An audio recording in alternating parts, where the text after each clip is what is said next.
सरकारी कर्मचारियों के लिए इस वक्त दो बड़ी खबरें चल रही हैं। पहली, 8वें वेतन आयोग के इंतजार की, और दूसरी, उससे पहले फिर क्या महंगाई भत्ता बढ़ सकता है। लेकिन सबसे बड़ा सवाल तो ये है कि अगर नया वेतन आयोग आने वाला है तो क्या सरकार फिर से डीए बढ़ाएगी या फिर कर्मचारियों की उम्मीदों को एक बड़ा झटका लगने वाला है।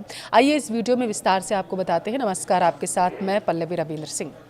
देखिए, अगर आप केंद्रीय कर्मचारी हैं, पेंशनर हैं या आपके परिवार में कोई सरकारी नौकरी करता है तो आज की खबर आपके चेहरे पर मुस्कान ला सकती है, क्योंकि 8वें वेतन आयोग का इंतजार तो अभी जारी है, लेकिन उससे पहले एक और बड़ी राहत मिलने की संभावना जताई जा रही है।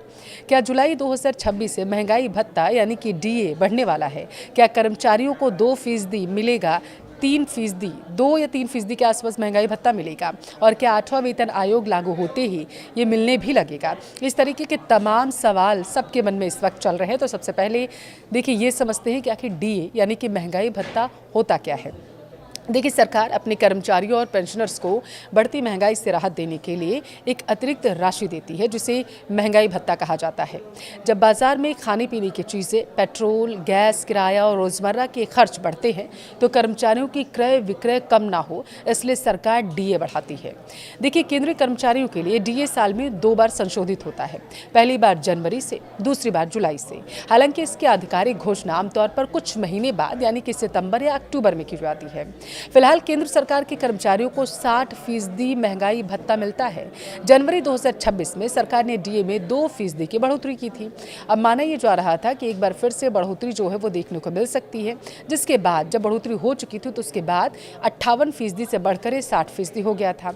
अब सभी की नजरें जुलाई 2026 वाले डीए पर टिकी हुई है।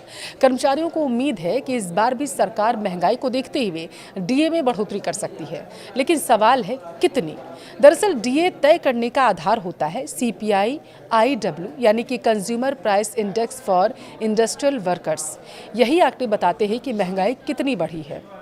मई 2026 तक उपलब्ध सीपीआई IW के आंकड़े संकेत देते हैं कि महंगाई अभी भी बनी है। अगर जून के आंकड़े भी इसी दिशा में रहे तो जुलाई 2026 से डीए में 2 से 3% तक की बढ़ोतरी की संभावना है।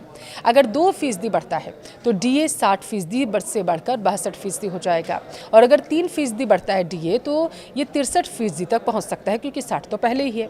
हालांकि ध्यान रहे कि अभी सरकार ने कोई इसकी आधिकारिक घोषणा नहीं की है। ये सिर्फ उपलब्ध महंगाई के आंकड़ों और जो रिपोर्ट्स आ रही है उनके आधार पर संभावना जताई जा रही है। अब सबसे बड़ा सवाल, क्या 8वां वेतन आयोग लागू होते ही डीए मिलना बंद हो जाएगा?